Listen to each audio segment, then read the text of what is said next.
Good evening everyone.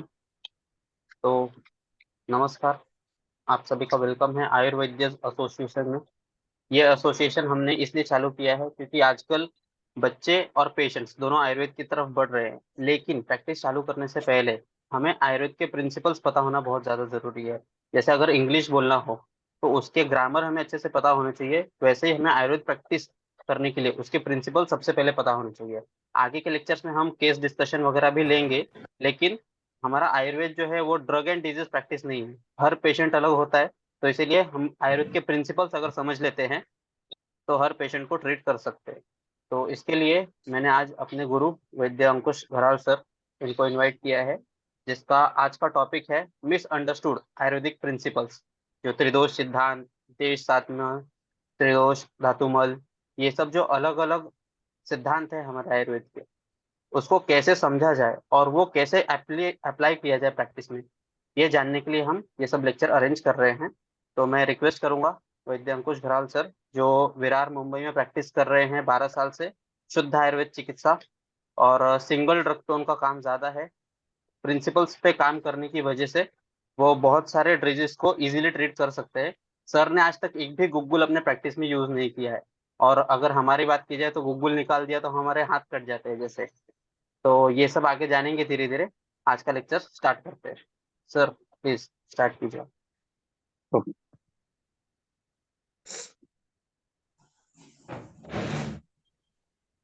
उसमें क्या करना था? अपीयर ऑन टॉप आया है। पंचफोड येऊन गेला तो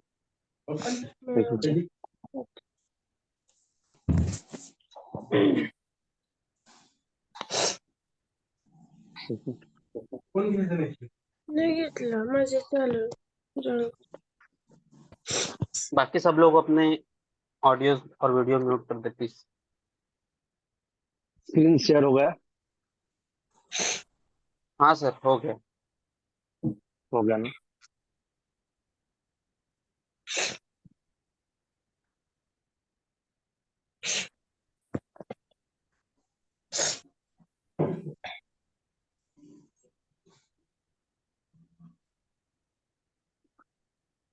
चलो हम स्टार्ट करते हैं। वैद्य अंकुश रागादि रोगान सत्तान शक्तान अशेषकाय अपसान शेषान औत्सुक मोहान अतिदान जगान यो पूर्वैद्य नमस्तु तस्मै। गुरु ब्रह्मा गुरु विष्णु गुरुदेव महेश्वरा गुरु साक्षात परब्रह्म तस्मै श्री गुरुवे नमः। अ, वैद्य सुबोध का जब मुझे व्याख्यान के लिए फोन आया, तब हम ये डिस्कस कर रहे थे कि चर्चा सत्र के लिए विषय कौन सा रखे। संहिताओं का अध्ययन सब जगह पे हो रहा है, व्याधि प्रतिनिधि चिकित्सा सब जगह पे बता दी जा गई है, मतलब ड्रग एंड डिसीज, बाकी सब विद्या कर्म रक्त मोक्षण पंचकर्म, इसके बारे में बहुत चर्चा है और वर्कशॉप कार्यशाला भी होती है। लेकिन जो रक्त मोक्षण पंचकर्म व्याधि प्रतिनिधि चिकित्सा हम कर रहे हैं, इसके लिए जो सैद्धांतिक भाग संहिताओं का इम्पोर्टेंट है, बहुत ही महत्वपूर्ण है, इसको हमने कितना समझा है, इसके ऊपर ज्यादा ध्यान नहीं दिया जाता है। तो इसलिए मैंने सोचा कि बहुत से कंसेप्ट है जो भाषांतरित किताबों की वजह से हमें मिसगाइड कर रहे हैं, और नए विद्यार्थियों में नए, मतलब अगर देखा जाए तो पुराने वैद्य भी उसी तरीके से सोचने लगे हैं। तो इस विचारधारा को बदलने के लिए हमने सोचा कि आज के व्याख्यान का विषय मिसअंडरस्टूड कंसेप्ट ऑफ आयुर्वेदा से किया जाए। तो उसमें मैं 5-7 कंसेप्ट ऐसे हैं जिसको हम कैसे गलत तरीके से समझते हैं, और उस सिद्धांतों को सही समझने के लिए क्या करना जरूरी है, इसके बारे में चर्चा करेंगे। ठीक है, तो अभी मैं मेरा व्याख्यान शुरू करता हूँ। सबसे पहली बात, हमें हमारे शास्त्र पर श्रद्धा होनी जरूरी है, उसका आदर होना बहुत जरूरी है। तो आयुर्वेद उपदेश विद्या परमादरा, अष्टांग सूत्र स्थान एक, दूसरा श्लोक, इसमें जो आदर बोला गया है वो पाठ अवबोध अनुष्ठान रूप उत्कृष्ट यत्न कार्य बोला गया है। जब तक आप संहिताओं का पठन नहीं करते हैं, सिद्धि आने तक उसका सही इस्तेमाल नहीं करते हैं, तब तक आयुर्वेद का आदर हुआ ऐसे संहिता का मानना नहीं है। तो अगर आपको आयुर्वेद का आदर करना है तो चरक जयंती, सुश्रुत जयंती, आयुर्वेद धन्वंतरि दिन, ये मनाने ही चाहिए। लेकिन इसके साथ ही साथ रोज आयुर्वेद का सटीक अध्ययन करना जरूरी है। और आयुर्वेद का सटीक अध्ययन मतलब भाषांतरित किताबें पढ़कर नहीं, तो जो मुख्य संहिता ग्रंथ है उसको सटीक पढ़ना जरूरी है। ओके। दूसरी बात, शास्त्र पढ़ते समय आस्तिक बुद्धि रखना अनिवार्य है। उसके बिना शास्त्र समझ पाना आसान नहीं है। शास्त्र श्रद्धा जरूरी है, लेकिन शास्त्र सही शब्दार्थ के साथ और सही अभ्यास के साथ शास्त्र की निश्चित अच्छी होती है। तत्र बुद्धिमान नास्तिक बुद्धि जरिया चिकित्सकाम तस्मात् प्रत्यक्ष में अल्पम अनल्पम अप्रत्यक्षम। प्रत्यक्ष बहुत अल्प है और जो चीजें दिखाई नहीं देती वो बहुत ज्यादा है। आजकल हमारा रिपोर्ट पे ध्यान ज्यादा रहता है। और गार्गी सर का लेक्चर सुनते वक्त मैंने ये सुना था कि तर्क बुद्धि होना बहुत जरूरी है। हर बार प्रत्यक्ष से ही काम होता है ऐसा नहीं है। एक एक उदाहरण मैं आपको देना चाहता हूँ। अगर आप ट्रेन में बैठे हुए हैं और सामने पेड़ पे कोई बंदा बैठा हुआ है, तो पेड़ पे बैठे हुए बंदे को तब लगता है कि ट्रेन आगे जा रही है, और ट्रेन में बैठे हुए हमें लगता है कि पेड़ आगे जा रहा है। दोनों तब सही जगह पे है अपने अपने, लेकिन फिर भी हम कहाँ बैठे हैं और हम कैसे सोच रहे हैं उसके ऊपर ध्यान देना बहुत जरूरी है। अगर हम आस्तिक बुद्धि नहीं रखेंगे तो हम जो दिखाई दे रहा है उसके ऊपर ज्यादा ध्यान देंगे, और जो नहीं दिखा दे रहा है उसके ऊपर ध्यान नहीं देंगे। और इसलिए हम एक चिकित्सा देते वक्त या निदान करते वक्त मिसगाइड हम हो सकते हैं। इसलिए आस्तिक बुद्धि रखना बहुत अनिवार्य है। शास्त्र भी कहता है कि हर बार हमने सही चिकित्सा करनी चाहिए ऐसा बिल्कुल नहीं है। कभी कभी व्याधि अवस्था अनुसार उस व्याधि में वर्जित कर्म में चिकित्सा करनी पड़ती है। चरक सिद्धि स्तंभ 2 में ऐसा रेफरेंस आया है कि न न च एकांत निष्ठपि अर्थे अभिनिवेशत बुधा स्वयं अपि अथवा वैद्यन तर्कम बुद्धिमतां भवेत् उत्पद्यते ही सावस्था देश काल बलम प्रति यस्य कार्यम अकार्यम सात कर्म कार्यम च वर्जितम सर्दी रुद्र गुरुमानम वमन चिकित्से अवस्था प्राप्त निष्ठम पुष्टम बस्ती कर्म तस्मात् सत्यपि निर्देशे कुर्याद् स्वयं दिया बिना तर्क सिद्धि ही यदृजा सिद्धि। हमने कितना भी कहा गया हो, लेकिन तर्क बुद्धि कर कर अगर आप इसका इस्तेमाल करते हैं तो ही वो सिद्धि है। अगर आपने तर्क बिना तर्क किए हुए, बिना शास्त्र समझे हुए अगर किसी में इस रिजल्ट आपको गुण मिलता है तो वो यदृच्छा सिद्धि भी हो सकती है। और चरक सूत्र स्थान के 9वें अध्याय के 17वें श्लोक में ये लिखा गया है कि यदृच्छा सिद्धि से हम बहुत पेशेंट ठीक कर सकते हैं, लेकिन उसी अदृश्य सिद्धि से बहुत पेशेंट को हम मृत्यु के पास में भी डालते हैं। तो इसलिए सिद्धि ये तर्क से है कि नहीं, ये समझना बहुत जरूरी है। इसलिए ज्ञान पूर्वक कर्म सत्य कुशला ऐसे भी चरक ने बोला है। मतलब अगर आपकी बुद्ध से चिकित्सा और तर्क ज्ञान पूर्वक है तो उसकी प्रशंसा कुशल करते हैं। अगर आपने कोई दवा दी हुई है और आपको संप्राप्ति पता है दवा कैसे काम करेगी, कौन से धातु का क्षय, कौन से धातु की वृद्धि, कौन से दोष का कौन सा गुण बिगड़ा हुआ है, उसके हिसाब से आपने दिया है और आपको पता है कि पेशेंट ठीक हुआ है, तो ही वो सिद्धि सही सिद्धि है। वो यदृच्छा सिद्धि नहीं है। और हमें यदृच्छा सिद्धि से परे रहना है, हमें सही सिद्धि प्राप्त करनी है। अब आगे कुछ ऐसे सिद्धांत देखेंगे जिनको अर्थ सही तरीके से नहीं समझा गया है। जैसे हर बार कहा जाता है कि युगानुरूप संदर्भ, मतलब हम कलयुग में है तो कलयुग अनुसार युगानुरूप संदर्भ करना चाहिए, ऐसे अष्टांग हृदयकार बोलते हैं। फिर प्रकोपित दोषी सिर्फ व्याधि करते हैं। देश सात्म्य, ओक सात्म्य, एक शास्त्र जानना सही नहीं है, बहुत शास्त्र जानना चाहिए। इसलिए होम्योपैथी, आयुर्वेद, एलोपैथी, फिजियोथेरेपी और एक्यूपंक्चर ये जानना चाहिए। ऐसे लोगों के मन में संभ्रम रहता है। रसोपि श्लेष्मवत और विरुद्धाहार, ये 5-6 जो सिद्धांत है, इसको मैंने सिर्फ उदाहरण के लिए लिया है। अगर समय मिला तो हम उससे ज्यादा भी देख सकते हैं। ओके। तो युगानुरूप संदर्भ, अभी हमें युगानुरूप संदर्भ करना है, वाग्भट जी ने कहा है। अब आगे हमें करना है, ऐसा अर्थ निकाला जाता है, लेकिन टीका पढ़ने पर उसका सही अर्थ समझता है। युगानुरूप संदर्भ विभागेन करिष्यति अष्टांग संग्रह सूत्रस्थान 1-7 युगानुरूप संदर्भ अस्मिन् कलियुगे पाठ अवबोध धारण योग्य ग्रंथ संभारः विभागेन शोभन ही अर्थ प्रकरणादि विविच्यते।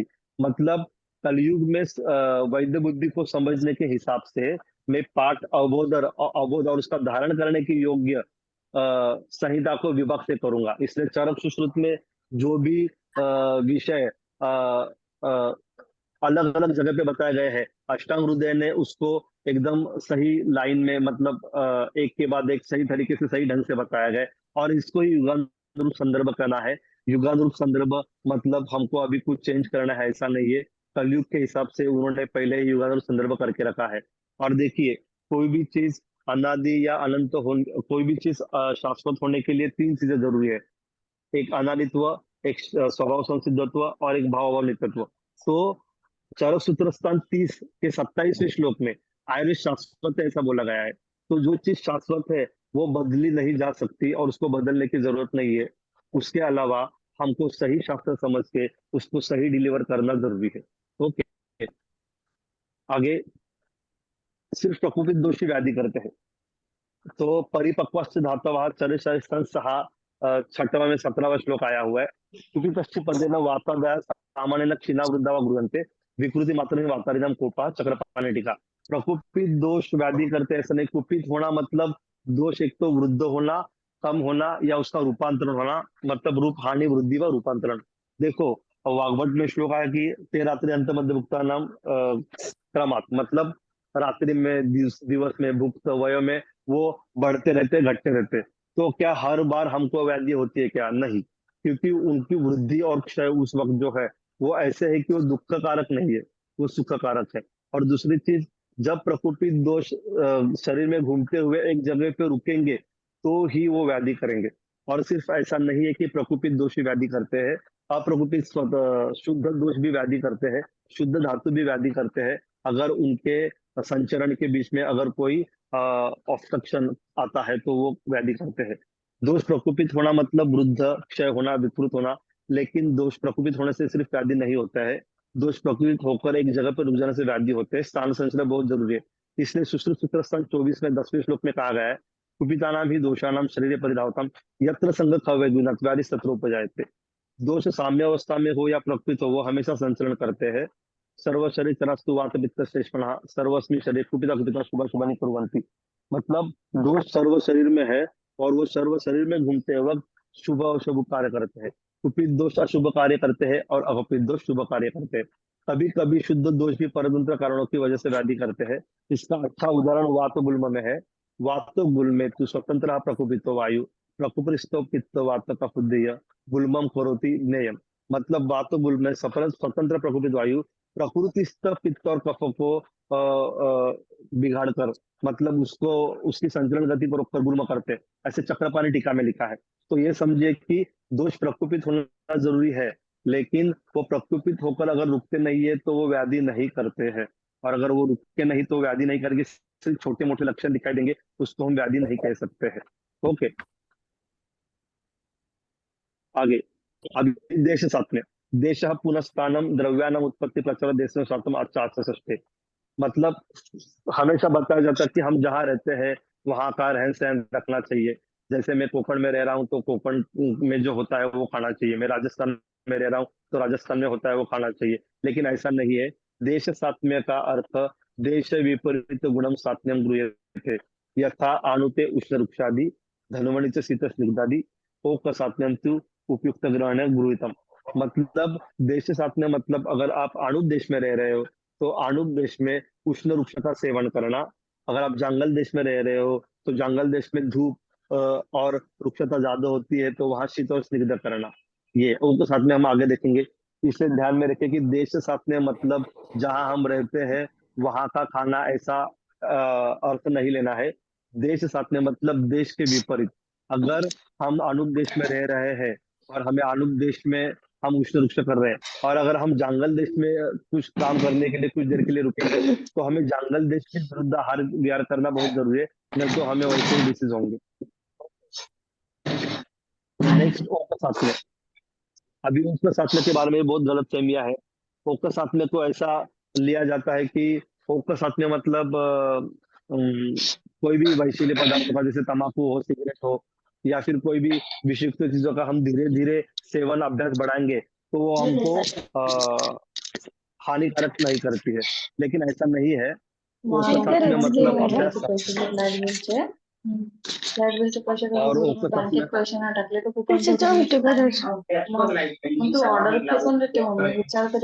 मयूरी, मयूरी,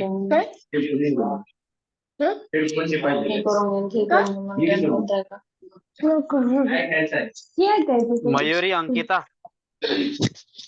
तू तुझं ते लेक्चर लाव. तुला गाणी लावली पाहिजे. ओक सास्त्र काय म्हणला तुम्ही?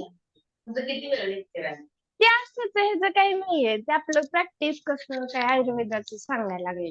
ते आमच्या कॉलेजचं एक सिनियर स्टुडंट आहे, त्यांनी एका वैद्यांना जॉईन करून आम्हाला जॉईन करून ते त्यांना घ्यायला सांगितले की सर सांगा आप म्हणून उसको रिमूव शिकवा कर म्हणून. दीजिए, आप होस्ट है असं अभी, हे तो माहिती म्यूट कर आहे. दीजिए या तो फिर रिमूव कर दीजिए। कहाँ से करने का हो? वो हाँ जूम पे जाके, मी जूम पण पे करू जाके लागू का म्हणजे पटकन हो? और पे जाके मी पण सोलो लागू का? कैंसिल। ये हाँ वो मयूरी, मयूरी हाँ, उसको कैसे करने का? Mute mute. हाँ और कौन है? और कौन है? अंकिता। हम्म हम्म, हो गया सर। तो ओ के साथ में मतलब ऐसा लिया जाता है कि विषैले पदार्थों का अभ्यास हम निरंतर करते रहेंगे तो उसका सात्म्य हो जाएगा, लेकिन ऐसा नहीं है। अपत्य का सात्मीकरण शास्त्रकार निषेध बोलते हैं। ओ का सात्म्य चरक में सूत्रस्थान के 6वें तत्संचित अध्याय में ऋतुचर्या के तहत कहा गया है। तो अधिकरण तंत्र युक्ति से और अधिकरण से हमको ये देखना है कि अगर कोई ऋतु चल रहा है, फॉर एग्जाम्पल शिशि ऋतु चल रहा है, और शिशि ऋतु में हमको ऐसी कुछ चीजें खानी पड़ रही है कि जो सामान्य तौर पे असाध्य बोली गई है, लेकिन ऋतु के हिसाब से, आपके डिसीज के हिसाब से और आपके प्रकृति के हिसाब से अगर उस शिशु ऋतु तक आपको लेनी है तो उसको उग्र साथ में कहा जा सकता है। ठीक है, इसलिए मैंने रेफरेंस दिया है अष्टांग सूत्रस्थान 751 श्लोक। अत्यंत सन्निधानम दोषाणाम दूषणात्मानाम अहिते दुष्ण भूयो न विद्वान कर्तुमर्हति आयुर्वेद अपत्यस्य सात्मीकरण निषेधेति अंत्येति। मतलब अपत्य का सात्मीकरण निषेध है, इसलिए ओ का सात्म्य भी है। और चरक ने बोला, चरक की टीका में बोला है कि वो तुरंत सर्पदंश में जैसे आशु मृत्यु होती है वैसे नहीं होती है, लेकिन वो मृत्यु तक तुमको साथ में रहता है। मतलब वो कुछ दोष दिखाने तक तुमको साथ में रहता है, लेकिन बाद में दोष दिखाता ही दिखाता है। और इसको पुष्टि देने के लिए चरक के विमर्श स्थान के पहले अध्याय के 23वां श्लोक बहुत जरूरी है। उन्होंने कहा है कि नच मोहात प्रमादात्वा प्रियम अहितम अस्खोदर्गतम सेव्यमानम आहारम जातम अन्नद्वा किंचित। मतलब मोह से या फिर प्रमाद से। मोह मतलब हमको पता है कि ये खाना नहीं चाहिए फिर भी हम खा रहे हैं। प्रमाद मतलब हमको पता है नहीं और हम खा रहे हैं। प्रिय जो हमको प्रिय है लेकिन अहित है और असुखोदर्ग है, उसका कभी भी सेवन नहीं करना चाहिए। तो यहाँ असुखोदर्ग की टीका चक्रपाणि ने क्या लिखी है? असुख दुख रूपम उदकम उत्तरकालीन फलम यस्य तस्सता। मतलब जिसका उत्तरकालीन फल दुख कारक है, व्याधिजनक है, उसका सेवन नहीं करना चाहिए। और इसको पुष्टि देने के लिए चरक में बोला गया है कि लवण रस, विमान स्थान के पहले अध्याय में 16, 17, 18 के श्लोक में लवण, पिपली और क्षारों के बारे में बताया गया है। तब बताया गया है कि उसका ज्यादा मात्रा में सेवन नहीं करना चाहिए। और उन्होंने लिखा है कि अगर ज्यादा मात्रा में सेवन करे तो भी जो अत्यंत लवण साथ में है उसको भी अकाल वलय पलित होता है। मतलब जो लवण साथ में है उनको भी ज्यादा देर लवण लेने के बाद अकाल वलित पलित होगा, मतलब वो पूरी तरह से साथ में नहीं होता है। इसलिए ध्यान रखिए, आज से ओक साथ में मतलब तंबाकू धीरे धीरे चालू की, कोई विषैले पदार्थ धीरे धीरे चालू किया, धूम्रपान धीरे धीरे बढ़ाया, तो वो साथ में करेगा ऐसा नहीं है।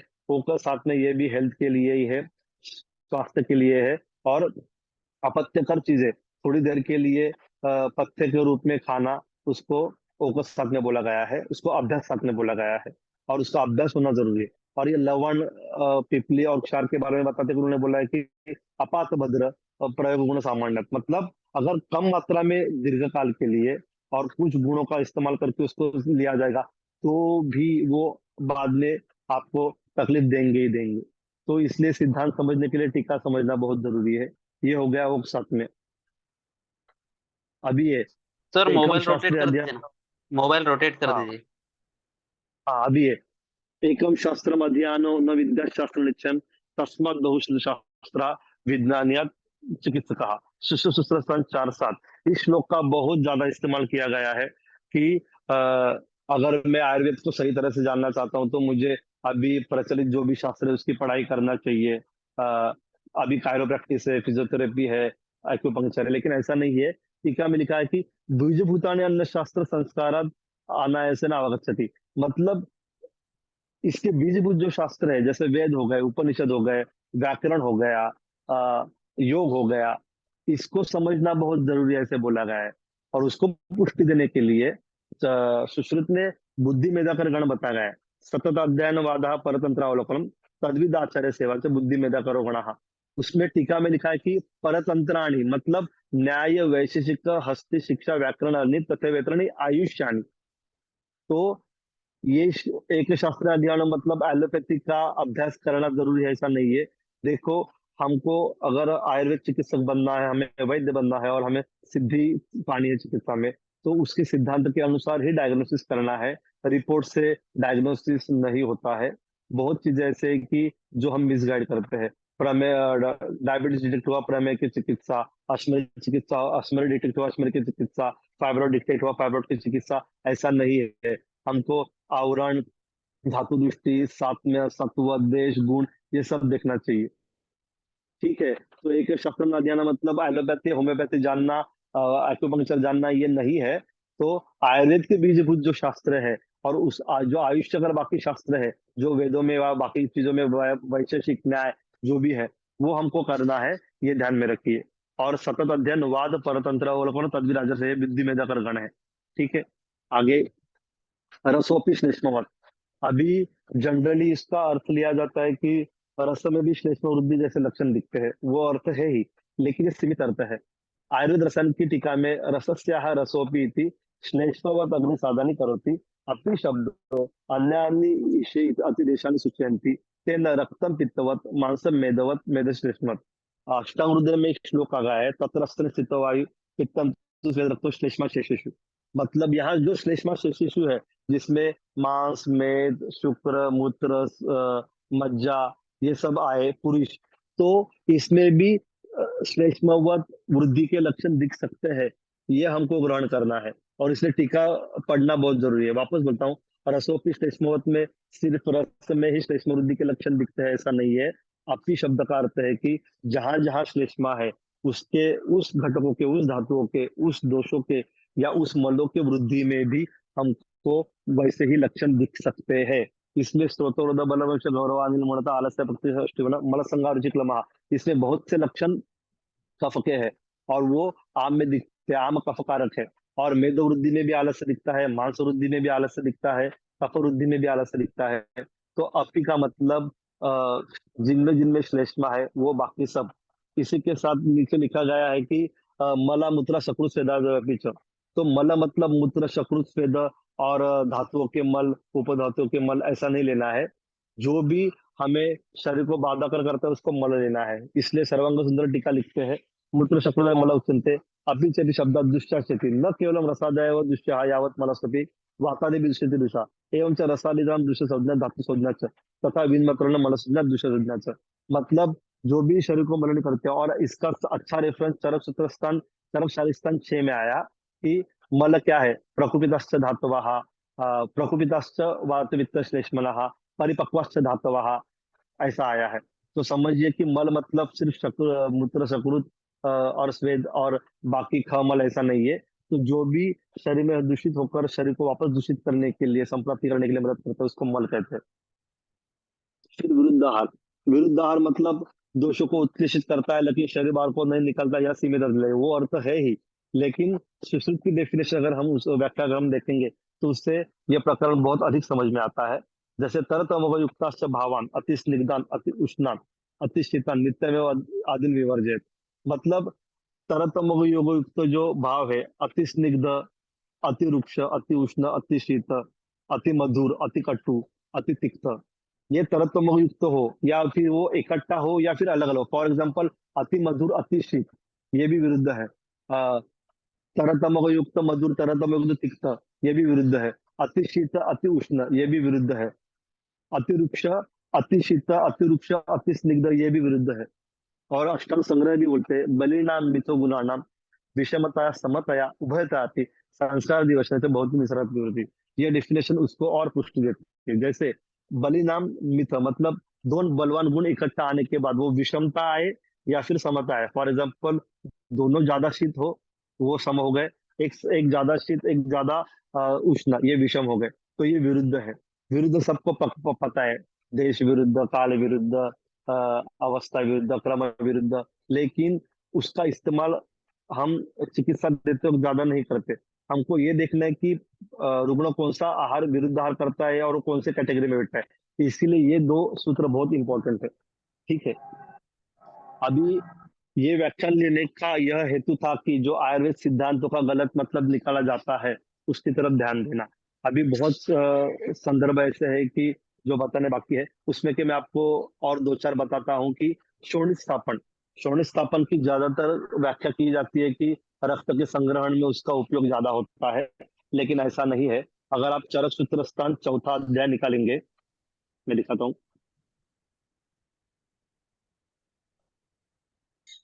और उसका 8वां श्लोक,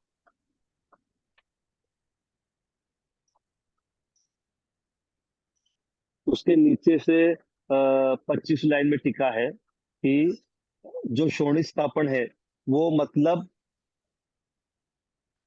शोणितस्य दृष्टि उपहत प्रकृत शोणित स्थापयति। मतलब शोणित की दृष्टि को कम करके प्रकृत शोणित स्थापन करना मतलब शोणित स्थापन है।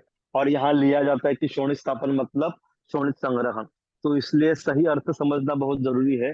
सिर्फ अ, रक्त प्रवृत्ति हो रही है, रक्तस्राव हो रहा है और उसको स्तंभन करना मतलब शोणित स्थापन नहीं है। ऐसा ही गौड़ बंगाल सांधारण्य गण में किया जाता है, जो कि 9वां श्लोक है। देखिए तो संधाननीय गण, हाँ ये देखिए, संधाननीय गण हम जनरली अस्थि के संधान के लिए इस्तेमाल किया जाता है। लेकिन संधानिन्या संग्रहण सामान्य पुरुषस्य संग्रहणस्तु भिन्नमल मात्र संग्रहणम भिन्न मत मात्र संग्रहणम इति पाठः। मतलब ये संधाननीय गण है। संधान मतलब अस्थि का संधान, ये अर्थ जरूर हो सकता है। लेकिन अभी हम अधिकरण देख रहे हैं जो चरक का, जिसमें षड्विर्जन शताश्री है, उसमें जो संधाननीय गण बताया गया है वो पुरुष के संधान के लिए बताया गया है। ठीक है। और धातु, धातु मतलब रस, रक्त, मांस में अस्थि मज्जा शुक्र, इतना ही लिया जाता है। लेकिन उसका उतना सीमित अर्थ नहीं है। तो उसके लिए मैं चरक सूत्र स्थान 9 का चौथा श्लोक अगर हम देखेंगे, विकार धातु वैषम्यम सामम प्रकृति उच्यते सुख सद्गम आरोग्यम विकार दुखम एवं च। जो मैंने पीछे बताया गया था कि दिन रात में भी धातु ऊपर नीचे होते हैं लेकिन फिर भी विकार नहीं करते, उसका स्पष्टीकरण यहाँ पे दिया गया है। देखो, धातु वातादय रसादयश्च तथा रज प्रभृतयश्च तेषां वैषम्यम मतलब व्यवहारी मार्गम स्वास्थ्य हेतु स्वमान न्यूनाधिकत्वं वा। मतलब उनका वैषम्य मतलब जो व्यवहार करने के लिए, जो प्राण के लिए, जो स्वस्थ के लिए, जो उनका साम्यावस्था है उसके बढ़ना या उससे घटना, इसको वैषम्य बोलते हैं। और धातु मतलब रसादयश्च तथा रज प्रभृतयश्च, च में मल मूत्र प्राकृत होते हैं तो वो भी आते हैं। मतलब मल और धातु और शरीर के जो भी घटक जो धारण करने के लिए शरीर की होगी उसको धातु कहा जाता है। ठीक है।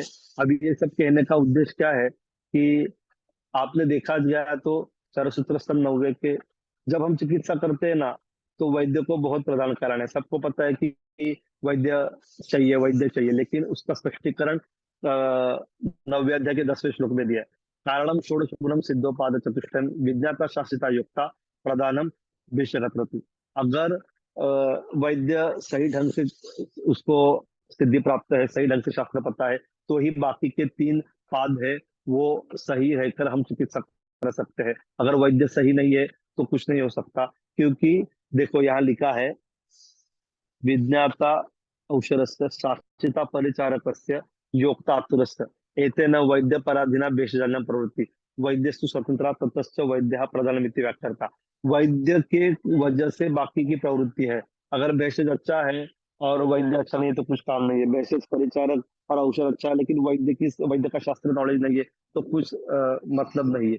इसलिए वैद्य प्रधानता है। इसलिए वैद्य प्रधानता होने की वजह से हमें शास्त्र अच्छी तरह से समझने के लिए, शास्त्र के ऊपर ये करने के लिए, सिद्धांतों को समझने के लिए संहिताएं सटीक पढ़नी जरूरी है। भाषांतरित टीकाओं को मत पढ़िए। जो मूल टीका है उनको पढ़िए। बार बार पढ़ने से समझ में आता है, एक बार पढ़ने से वो समझता नहीं, इसलिए सुश्रुत में सतत अध्ययन बोला गया है। मैंने एक बार पढ़ा है, मैंने श्लोक बाय हार्ट कर दिया है तो मुझे शास्त्र आता है, ऐसी चीज नहीं है। और श्लोक बाय हार्ट होने के बाद ही शास्त्र समझता है, ऐसी कोई चीज नहीं है। सिद्धांतों को समझना बहुत जरूरी है। ठीक है, इतना कहकर मैं यहाँ रुक रहा हूँ। किसी को कुछ शंकाएं होंगी तो आप पूछ सकते हो। सुबोध। हाँ सर। हेलो। हाँ। हाँ बोलो। Thank you sir. Thank you very much. बहुत अच्छा सा संदर्भ लेक्चर ने दिया हमें। इसमें से बहुत सारी चीजें सीखने जैसी थी। तो सबसे पहला स्टार्ट तो मैं यहाँ से करूंगा कि जहाँ पे वैद्य जो सबसे प्रधान कारण है चिकित्सा का, उसके अंदर उसे विज्ञाता कहा गया है। विज्ञाता मतलब विशेष ज्ञान जिसे हर चीज का हो उसे। आजकल होता है हम यूट्यूब पे लेक्चर सुनते हैं, सीधा गूगल डालते हैं कि इसका ये इसमें क्या क्या, इस बीमारी में क्या यूज कर सकते हैं ऐसे। लेकिन उसकी वजह से बहुत सारी गलतियां हम कर देते हैं। हर एक ही डिजीज रहेगा लेकिन अलग अलग पेशेंट पे उसकी चिकित्सा अलग होगी, इसीलिए विज्ञाता मतलब विशेष ज्ञान करना बहुत ज्यादा इंपॉर्टेंट है, जो कि हमें शास्त्र अध्ययन से, गुरु सानिध्य से प्राप्त होगा। तो किसी को और डाउट्स रहेगा तो वो ग्रुप में पूछ सकते हैं या चैट बॉक्स में टाइप कर सकते हैं। Thank you.